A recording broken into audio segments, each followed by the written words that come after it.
The following is a Furnished Brothers production. Introducing your host, Rob. Put your best players out there, Mike. And Ryan. He missed the net, and it somehow went in. This is the Talking Buds podcast.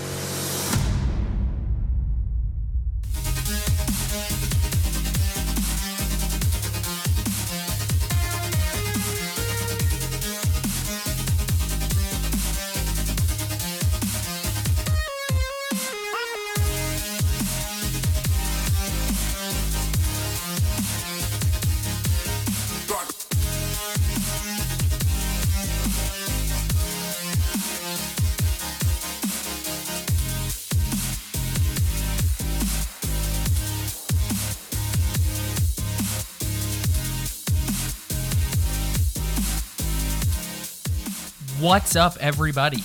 Welcome to episode 17 of the Talkin' Buds podcast. And Ryan, just yesterday, I'm coming home from work in the middle of the worst snowstorm that I can remember in this city ever.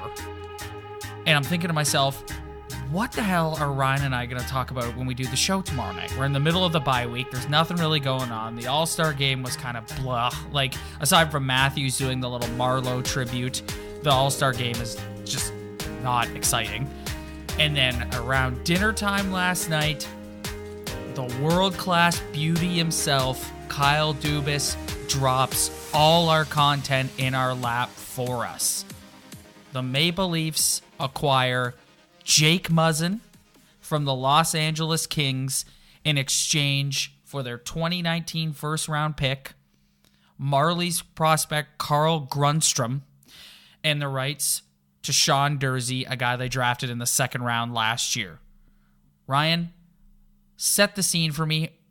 What was your reaction when you found out about the Muzzin trade? Oh boy, what a time to do a Leaf podcast when they finally make the trade that we have been wanting for, 2 years now? Pretty much, since they got good. Yeah, exactly. And it's, you know what, man? I love the trade. And I love it. Like, you can talk about the first round pick or giving up a couple prospects and how that affects their team in the future. But all year, all I've heard is they're in their window right now. So if they're in their window right now, let's do this. Let's do this, man. Like, let's go. Let's do what we need to do to get us over the hump. And I want to put this out there right now.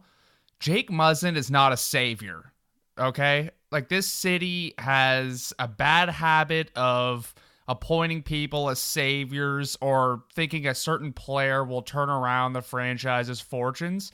This guy's not a savior. But this is a guy we've been waiting for 2 years now. A guy who moves people down the lineup. How many times have you turned on 590 or 1050 or read an article on any website covering the Maple Leafs or listened to Talkin' Buds and saying that they need a defenseman to knock a couple other guys down the depth chart? Well, guess what? Last night at around 7:30, they finally did that. And in doing that, they didn't give up anyone on their current roster. And let's think back to the window of opportunity. And the window of opportunity means you have the team right now. So not giving up a guy on their current roster and getting that guy who notches everyone down at the depth chart, I think that's a pretty good deal. I'm right there with you, man. I love the trade. I love it. I was just on cloud 9 when I got the news last night. To your point, they didn't touch any other assets that like everyone like deems valuable. Kasperi Kapanen, Andreas Janssen, Timothy Liljegren, Rasmus Sandin. Yes, that's right. Didn't move any of those guys. And they bring in a guy who immediately goes into their top 4, slots into their number 1 pairing alongside Morgan Rielly. It's not like, I see some of the haters calling it a rental. It's not a rental. They've got him for the rest of this year and next year on an unbelievable cap hit of $4 million. Agreed. I look at this trade and I just don't I don't see how anybody can be upset about this or find anything negative with it.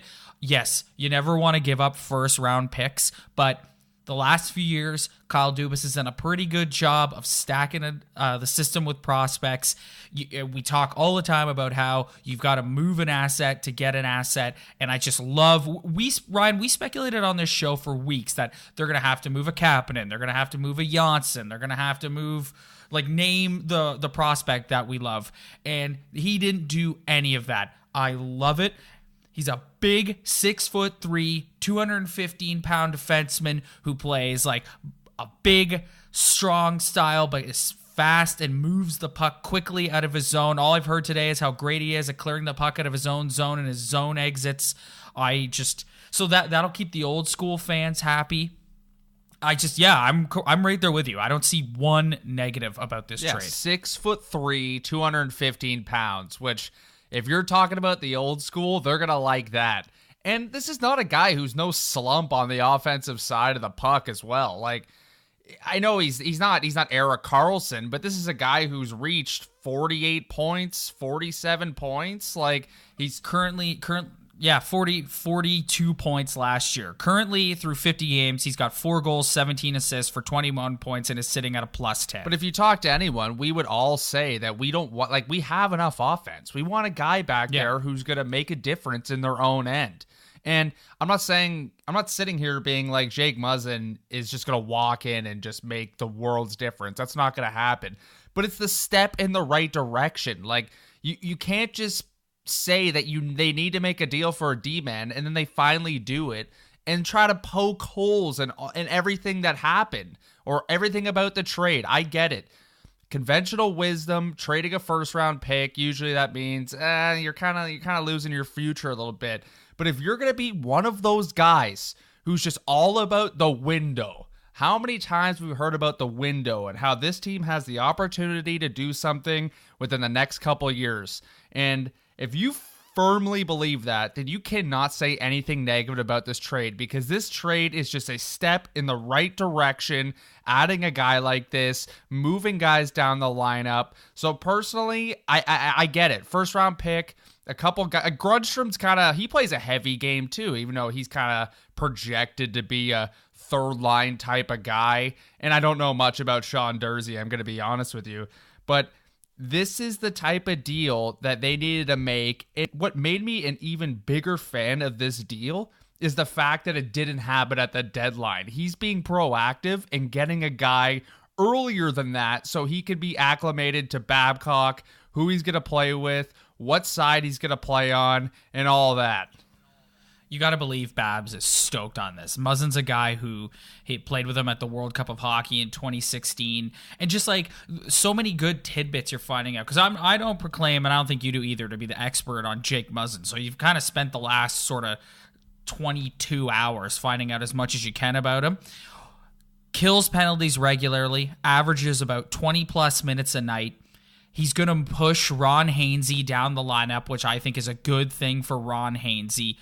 So Hainsey's not out there for the full 2 minutes anymore, killing penalties. I listened to the conference call last night with Dubas and Muzzin. Kyle Dubas had so many positive things to say about not only his play on the ice, but his character, saying he can play in all situations at the top of the defense and move the puck against high-quality competition, and I thought he would be a great fit in our locker room. Conversely, today, Rob Blake, general manager of the LA Kings, said, I think he's an elite defenseman. He's going to bring a physical aspect, but he has poise and patience to make plays. And Kyle Dubas would have kind of a beat on him, because where did Kyle Dubas create his reputation? With the Sault Ste. Marie Greyhounds in the OHL. And where did Jake Muzzin come from? The Sault Ste. Marie Greyhounds in the OHL. So I feel like that has something to do with it. But it's just, and Rob Blake coming out and saying that too. And there's a lot of other people who would know better than me and you, because we're not staying up on Eastern time and watching a team that plays 7 o'clock Pacific time. It just doesn't work like that. You see that with the MVP conversations, the Vezina conversations. Usually the guys who play on the West Coast, they don't get as much attention. But everything you read about this guy, everything you have seen from him, I mean, the World Cup of Hockey, your opinion, if it's dumb or not, if it means anything or not, this guy was picked to be on that team. And you look at the guys who are picked to be on that team, it's a pretty good damn roster. And I feel like the biggest challenge for Babcock and Muzzin is Babcock's obsession with the left and right shot defenseman.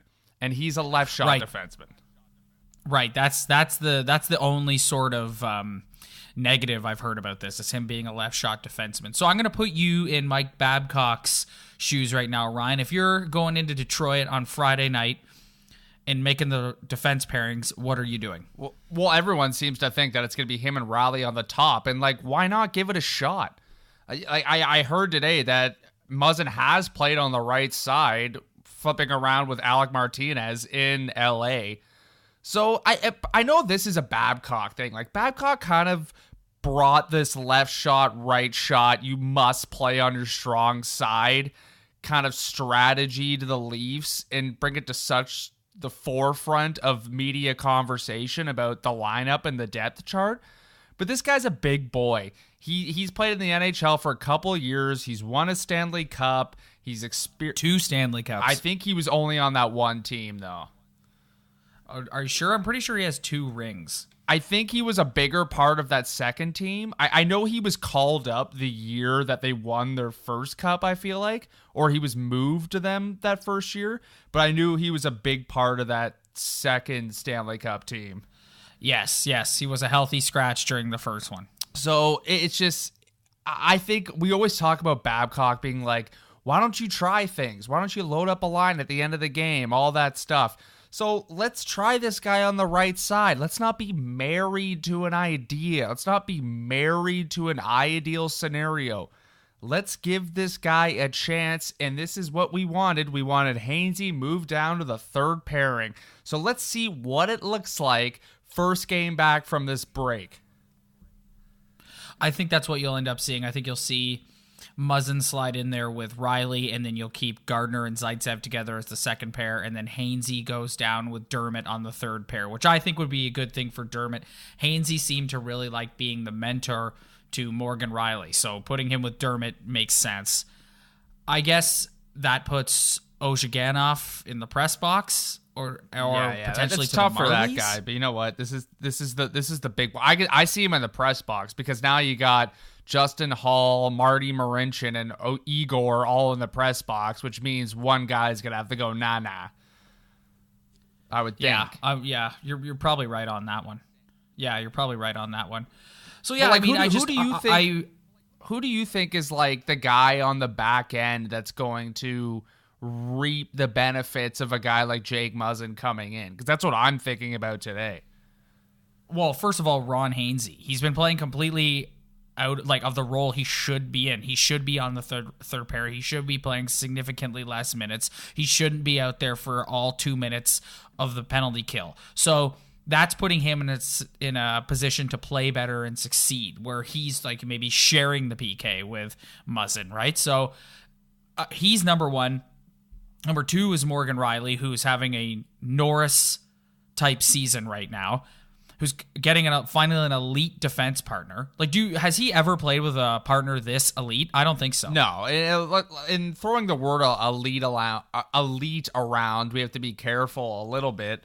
But I'm with you. I don't think Morgan Riley has played with a guy of this caliber his entire career, or a guy who could be this physical below the goal line, below the hash marks, in front of his net. This guy's not coming in. He's not going to be the next Ty Domi or Wendell Clark when it comes to dropping the mitts or making guys scared. But this is a guy who's a big boy and it will clear guys out in front of your net, which is something they desperately need. And with him coming in also at his size, he automatically becomes their biggest D-man in size and stature. That's why I think it's such a great pickup, because it kind of satisfies everybody. Like, as you would expect with a trade like this, there's the analytics community's been going crazy, and there's charts and numbers and stuff flying around the internet today. And like, so Muzzin is like, he satisfies the analytic numbers community, but he also satisfies the old school. He's not afraid to bump a guy. If a guy's in the crease trying to take a run at Freddie Anderson, Muzzin's not afraid to move him out of the way. So, and he's a big guy, like we said earlier, 6'3", right? So that's why I think this is such a great pickup. It satisfies what everyone was looking for. Yeah, and in terms of his contract, like, yeah, he has this year and next year, but that's not a rental. And we all have the belief that Jake Gardner's probably going to be gone after this season is over, given the amount of money he'll want going into his unrestricted free agency. So here's a guy who buys you another year of a guy who can you put in your top 6. You hope Dermott improves. Maybe someone who's a little bit lower on the depth chart on the Marlies or in the press box steps up. But it just buys you another year for this hockey team on the back end. And a guy who I just can't get over some fans kind of just poking some holes in this trade, because I would say almost 99% of the fan base has been like, let's go get a defenseman to knock down Gardner, to knock down Ron Hainsey. And it finally happens. And people are poking holes in it because it's not Alex Pietrangelo or Colton Parayko or Dougie Hamilton or Brett Pesce. And it's Kyle Dubas made the decision on this trade that he didn't want to give up a Kasperi Kapanen, Andreas Janssen, something we talked about in the past, being like, if you want to go get a special player like that, or someone who's going to be like a game changer on your back end, you're going to have to give up those kind of assets to get a guy like that. So to get rid of their first round pick that's going to be in the high 20s and a couple of guys who are probably top of their ceiling third line hockey players, I got to give it up to Dubas on this one. I got to give it up to him too, man. I've been saying for weeks that as we approach the trade deadline, we're going to get to see where his head is at. Like, are they just like, we're going to ride it out for the rest of this year and kind of tinker with things in the offseason, or are we going to try and make a deal this year so we can go on a longer playoff run? And we have the answer to that question. They believe that by improving their blue line, it can take them deeper into the postseason, and that makes me happy. I'm not to get spoiled, because we've sat through a lot of years of the Leafs not making the playoffs, so anytime they make the playoffs, you should be happy about that. But it makes me happy that they know that they had a need that they needed to address, and they went out and they did it, and they want to go on a run this year. They don't want this year to be a waste, and that's I tip my hat to Dubas. Like I said, I bet you Babs is just thrilled with this contract. Like, Babcock is probably over the moon on this contract. I bet you when Dubas called him and was like, what do you think of Jake Muzzin? He was like, oh, he's a good player every single day. Like, I can't wait till Muzzin. I hope Muzzin has a family and is in the weight room every day.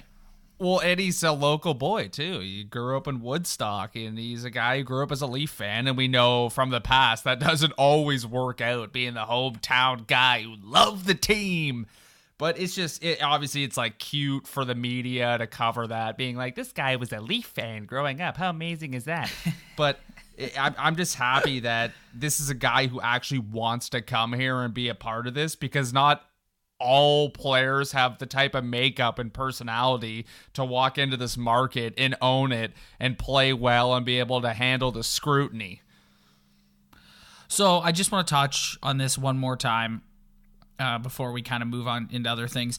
Muzzin said last night, he was asked about playing on the right side, and he said he's played a bit on the right, but mostly on the left, and then said that the quality of the defense core that the Leafs have, he's sure they'll be able to figure something out. So I wouldn't be surprised if he starts on his offside. Like you said, this is more of a Babcock thing than anything else. I take it you don't think it's that big of a deal. Well, you know what? In my mind, the first thing that pops up is it's not a big deal. These guys are big boys. They've been playing hockey for a long time. They've seen every situation on the ice. They've had forecheckers barreling down on them on their offside, because not all the time you're going back in your own zone on your strong side. So the first thing that comes to my mind is, no, it's not a big deal. But you have to kind of take into account if a guy's not super acclimated to playing on his offside, then it could take some time for him to get acclimated to that, and he could also not be successful. But to me, you hope. I don't think it's that big of a deal, but you hope that he can get acclimated and do it. But even if it's not him and Riley top pair, then again, you could just move this guy down a D pairing and package him up with someone else and maybe try him somewhere else. All this trade does is just add to your top six depth on your NHL roster. So if it doesn't work out on his offside, then so be it. For me, I think it's going to work out. I think he's going to be okay because he's a big boy and he can play hockey and he's been in the league a long time. But let's not let him not playing on a strong side affect the way we draw up the lineup before a hockey game. And to your point about moving around and adding to your top six and that sort of thing, do we think the Leafs are done? Well, because this move signifies that they want to go on a run in the postseason, as I said earlier. So that leads me to believe they might not be done. Well, I was thinking about that today, too, because this is such an early deal before the deadline. But if they're going to go out and make another move of consequence, like, yeah, they could add a plug who makes $1 million a year, but they're going to be up against the cap now, adding a $4 million contract. And also having to pay out bonuses to Mitch Marner, breaking records all over the place. And so it's going to be tough to add a guy who's making $5 million a year. So if they are going to do something like that, then they're probably going to have to move out someone who's making around the same amount of money as the guy coming in. So in terms of big moves for the rest of the season, I don't really see them going out and doing anything of this consequence, but it is possible. But they're going to have to move a guy who's making kind of the same amount as the guy coming in. I'd be okay with them moving somebody out for Nikita Zaitsev. Well, I think anyone would be down for that. I'm arguing with everyone now because everyone's all over Hainsey, and it's like, what about this guy? This guy just gets let off the hook. Like, I know he got a goal against Washington last week. I don't care. But I don't care. I hate that. You scrutinize a hockey player, and then he just scores a goal in a random game in the regular season, and all of a sudden everyone's texting you being like, oh, Zaitsev, I told you, Zaitsev. And it's like, he scored one goal. Settle down. Like, this guy still sucks. What's up, everybody? Thank you so much for downloading the show. Don't forget to give us a follow on Instagram at Talkin' Buds Podcast, on Twitter at Talkin' Buds Pod. You can download the show on iTunes, Stitcher, YouTube, and tune in. Spread the word. Tell your friends. We really appreciate all the support. Thanks. Now, let's get back to the Toronto Maple Leaf Podcast for all the buds. This is the Talking Buds Podcast.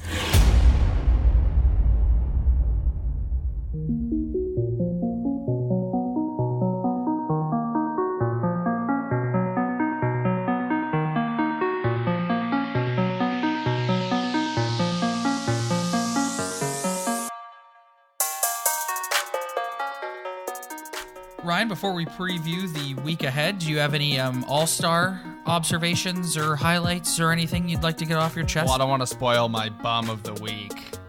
Okay. I'll save that part, but it's an all-star game. And maybe other than Major League Baseball, whose all-star game decides home field advantage in the World Series, you can lump in the NBA and the NHL in terms of kind of useless all-star games. The NFL's on another level. That's the most useless one by a mile. But you know what? If you want to grow your game and you're not a primary sport on south of the border in the North American atmosphere, or in North America, then you sometimes having an event like this, it's fun. You showcase your players, especially in a market like San Jose. It's not a buzzing hockey market. So I'm okay with them just going with the All-Star game, doing the skills competition, but it's not on my list of priorities in terms of watching TV. I can say that. I watched a bit of the skills competition on Friday night, but I didn't watch any of the All-Star game on Saturday. Unfortunately, it's just not like, you know what? the Leafs aren't playing. It's a night to kind of go out and do other things, and so I took full advantage of that. And if you don't like that, too bad, because I'm never watching the All-Star game. I'm sorry. But we will get into the skills competition later. I got a few things to hit on that. All right, well, we might as well make our way towards that because you're teeing it up so well. But before we get there, let's talk about the week ahead. The Leafs head to Little Caesars Arena on Friday night to face the Detroit Red Wings. I think, you know what, I think, like, yesterday or the weekend, everyone was kind of like, oh, they're coming back and playing the crappy Wings. But now this game is much must-watch because Jake Muzzin will be in the lineup. And these are big hockey games right now, man. Like, look at the standings. You can't afford buddy. to go on a 3-game loser right now. Better start stringing together 2 points, or else you could be in trouble. They're 1 point ahead of the Montreal Canadiens. Which, by the way, I hope the playoffs start today because that is my dream first-round scenario for this hockey team. Yeah, isn't that well, also too for the theater of it, right? Just the spectacle. They play the Habs twice coming up. Three more times actually. I was about to say, they've only played them once. Yeah, they haven't played them since the start of the season. Yeah, they play the Habs. They play the Habs on February 9th, and then they play them again on February 23rd, and then they play them in the last game of the season on April 6th. Yeah, so those are big hockey games, man. Like, you look back at the standings, they're like, boy, man, like, you can't be stuck in a trap game against Detroit after a bye week. You gotta start winning some hockey games here. Yeah, you're right. You got to go in. You got to go in there and pick up 2 points on Friday night because Saturday night they are back at Scotiabank Arena taking on the Pittsburgh Penguins, which we all know is no walkover. So if you're Babs, are you starting Sparks on Friday and then Freddie on Saturday? Or is your mentality, well, let's put Freddie in there Friday, get the guaranteed 2 points, and then we'll take our chances with Sparks against the Penguins on Saturday? Well, when's their next game after the Pens?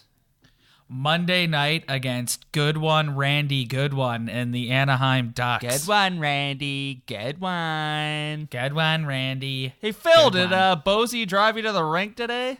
Burn. I'll never forget watching that and just thinking, oh my God. Yikes. Yeah. There's Randy toasting his bagel, doesn't know how to use the toaster. No. And now he doesn't know how to coach a hockey team either because the Anaheim Ducks stink. Although some would argue that he never knew how to coach a hockey team. Well, I would... You know what? Like, a lot of people would be like, well, Frederik Andersen's had a ton of rest. Why not play him back to back? And it's like, that's not how NHL coaches think in 2019. So all of us would love to see Garrett Sparks in on Friday, but there's no guessing what Babcock's going to do. I could see him just doing the conventional Andersen on Friday, Sparks on Saturday type of deal. Yeah, I'm thinking he puts Freddie in there on Friday and just says, let's go in there and get these guaranteed 2 points. And then, although the Wings have played the Leafs tough this year. Oh yeah. Like, it's guaranteed. It's not like when they play the Devils and they just seem to know how to smoke the Devils. And then he'll throw Sparks in at home. Yeah, and I think the Leafs, like, the Penguins are no walkthrough, and it's always a tough game. But I think the Leafs have always kind of played the Pens pretty well.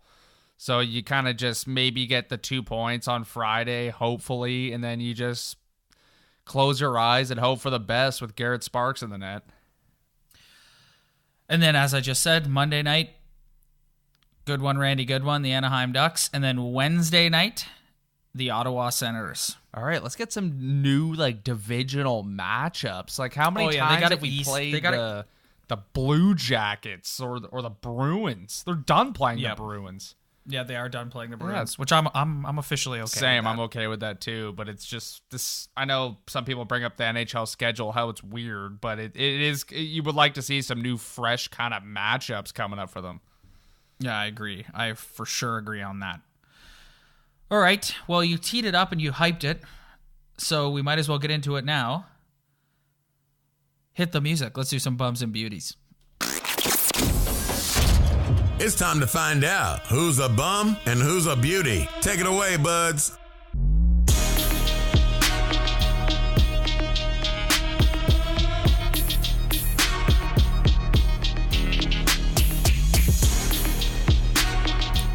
Ryan, I'm going to get my bum of the week out of the way, and then I'm going to hand the floor over to you. My bum of the week is anybody on social media chirping this Leafs trade and just being a troll about it. Like, if you have general concerns and whatever, I've got all day to sit and chat and debate on that. But if you're just being a troll and going on about how giving up a first round pick is ridiculous and dumb, and I saw one person saying how they go on another losing streak and that pick could easily become Jack Hughes. That's the craziest thing I've ever heard in my life. So anyone who's using this as an excuse to troll Leafs Nation and Leaf fans in general, you're my bum of the week. Yeah, I can't disagree with you there. It's you know, you got to separate the trolls from the people who are actually kind of giving their real opinion. And like, it's a great deal. So anyone who doesn't think so can go take a walk. Good way to keep that PG, Ryan. This is a family show. Yeah, I was struggling there. Well, my bum of the week is the backlash against the National Hockey League for inviting 2 women to their skills competition. And what the backlash is about is not paying them to participate in the skills competition. And whether we think it's right or wrong for them not to pay these women, that's a separate conversation for me. But it's these people who are going to stand on their women's hockey high horse for a day. Like, I respect women's hockey. Do I believe that women should get paid more and have more attention paid to their game and their women's hockey? Yes, I do. But they would never pay their own money to go see the Toronto Fury play. But people all over the country who said that, oh, the NHL didn't pay these women. Then if you want these women to get paid, then you pay to start going to their hockey games. Don't go after Gary Bettman in the league for putting these women on a platform, probably the biggest platform they've been on in their careers, and they performed amazing. They looked great. That was my favorite part about the whole weekend, personally. But these people complaining about them not getting paid. Okay, if you're going to complain about that, then I better see you at the next Toronto Fury hockey game supporting them, because that's how these women get paid. You pay their salaries by paying to going to the games. That's how you generate all their revenue and all their salaries. So don't sit back and ridicule the NHL about it. You go pay your own money and put your money where your mouth is and support these women the way you think they should be supported. So you're kind of, it's kind of the same as what I said, in the sense that, like, you're coming at the trolls who, instead of having the best interests of women's hockey in mind, they're just using it as an excuse to complain. Yeah. We all understand that 2018 was a big year for women, and I'm all about that. I'm the biggest women supporter on planet Earth. But if you're going to complain about women making money and they don't make enough money and you have to pay them, then you pay them. You go to the games. You support them. Don't put it on Gary Bettman or whoever made the decision to have them in the All-Star game to put them on the biggest stage they've been on so far. And I've become kind of mild celebrities for the past week for putting them on that stage and complaining about the fact that they didn't get paid. Like you pay your own money then. You go to the games. Like, it's ridiculous. Stop. I'm with you. I thought that was it was great. That was my favorite part. Yeah, that was my favorite part. It was great. It was like that I think it was Brianna Decker did the skating competition. She was amazing. And then the other girl, I know her last name was Schofield. I can't, for the life of me, I can't remember her first name. But they were put on a stage that they've never been on before, and they were probably so stoked. They're probably so happy, being like, this is the opportunity we're looking for. And do I think maybe they should have paid them? Yeah, okay, fine. You can make that argument. But for people to be like, you should have paid them, you guys are bad for not paying them, then you go to the games and support them. Don't just sit on your high horse. It's ridiculous. Yeah, I get what you're trying to say. It's just like, just don't, like, don't just use it as any, like, you think it's fraudulent. It's like you don't actually care about the... It's slacktivism. Yeah. It's slacktivism. It's standing up for a cause that you don't support. Yeah. You don't care about like women's professional hockey. You just see something to complain about, so you jump on the bandwagon and complain. And the people who are like, oh, the Leafs first round pick will turn to Jack Hughes. Like that's way in troll territory. I felt like there was enough Twitter backlash for these women getting paid that it became kind of a more serious situation. And CCM did step up and pay. And they're big for doing that. Big hockey company who stepped up and said, you know what, we'll do a couple bucks, we'll do it. But these normal average Joes who just want to complain, it's like, then you go to the game. If you're worried about their paycheck, then you go to their hockey games. Please do it. Yep. I see what you're trying to say. All right. You want me to go first with the beauty of the week, and you get a chance to catch your breath after that? My beauty of the week is the obvious choice. Kyle Dubas goes out, makes a trade, gets exactly what they need. So stoked. Cannot wait to tune in on Friday and see what the lineup looks like, watch him in action, see how if it changes their defense and how it changes their defense. So stoked. Also, as a Leaf fan who has spent weeks on this show kind of sitting here going like, what are we doing? Like we're just coasting to another first round elimination. It's reassuring to me that that's not something that they want to see happen either. So go out and add to your current team. I love it. Kyle Dubas, beauty of the week. My beauty of the week is John Tavares because he was at the All-Star game. He's a guy through just over halfway through the season, has 30 goals, 30-plus goals. He's been amazing, and it's been kind of tough for this guy because the team he left is all of a sudden just some great surprise hockey team. You know, I credit pretty much all of it to their goaltending, but that's got to be tough leaving a franchise you've been with so long, and all of a sudden they're having the best year they've had since you were there. Like, he was there the entire time. They've never had a year like this. So that's got to be tough for him. But if you just sit back and look at the production this guy's provided the Toronto Maple Leafs this season, it's just really impressive. And he's just like consummate professional, and he got booed in San Jose because he didn't sign there or whatever, and he just handles everything like a pro. So Johnny T, you're my beauty of the week. And with that, I say we transition right into Totally Unqualified Takes. It's time for Talking Buds, Totally Unqualified Takes.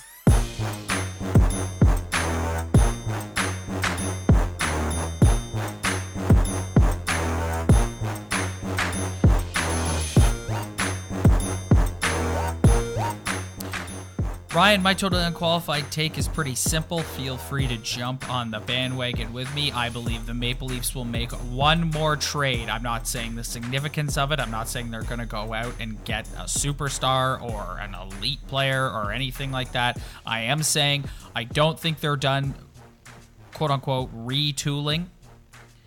So that's my Totally Unqualified Take, that the Leafs are not done making a move before the trade deadline. Okay, and I'll take that. And I will say my tut is by the end of this season, so I'm kind of doing a future one again, that Jake Muzzin will not be on the first pairing with Morgan Riley. Ooh, so there you go. So where do you see him landing with, like... I don't know. It's just one of those things where you could see it just kind of chugging along. I hope this guy does well. But if I just had to make a wild prediction, a wildly, totally unqualified take, it would be somehow Jake Muzzin ends up with a different defense partner by the end of the regular season going into the playoffs. Interesting. So we'll make a note of that, and then you can come on here and brag. Well, you've been right all year. I've been brutal. So like I don't have a great reputation to stand on in the tut category, but it's just a feeling I have that I feel like maybe this whole Babcock having a guy on his wrong side, even though they have a surplus of left-handed shots, I just see him somehow ending up with another defense partner by the end of the regular season. I don't think that's too far-fetched knowing Mike Babcock. No, definitely not. All right. bit of a short, condensed version this week, being that they're on the bye week, and we really only had Jake Muzzin to talk about. But before we go, Ryan, what is your Super Bowl prediction for this Sunday? Well, I'll never admit who my favorite football team is because it just sends backlash my way and I'm called a bandwagoner or whatever. Well, you pretty much just confirmed who your favorite football team is. But everyone who knows me well, including loyal Talkin' Buds listener Ryan Pittman, knows that I've been a Patriot fan since their first Super Bowl. And I know I was pretty young when that happened, but he knows he can back me up that I've been a Patriots fan for that long. But my prediction is the Rams go over the Patriots, and the Patriots are 5-4 in the Super Bowl after February 3rd or 2nd or whatever day it is.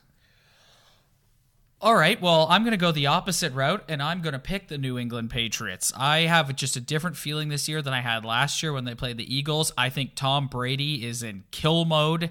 He knows what winning this 6th ring will do for his legacy. He knows how it felt last year when they lost to the Eagles. I think he is just as zoned in as he's ever been. I think the Rams defense, because they have got some big names back there, and Aaron Donald and Ndamukong Suh, is a little overrated as far as I'm concerned. I watch the Leafs are my team first and foremost, but I'll admittedly say I watch a lot of NFL football. So I watched quite a bit of the Rams this year. I think their defense is pretty overrated. I'm picking Tom Brady 24-20. Yeah, it's got to be within 7 points. Like, if you know anything about the Patriots Super Bowl history, the games always come down to at least a touchdown, never any more than that. But it's the same old story with the Patriots. If you get to Tom Brady, then you have a very good chance at winning a football game. And if you don't get to Tom Brady, then you have a very good chance of losing that football game. And with that, we'll wrap up episode 17. See y'all next week.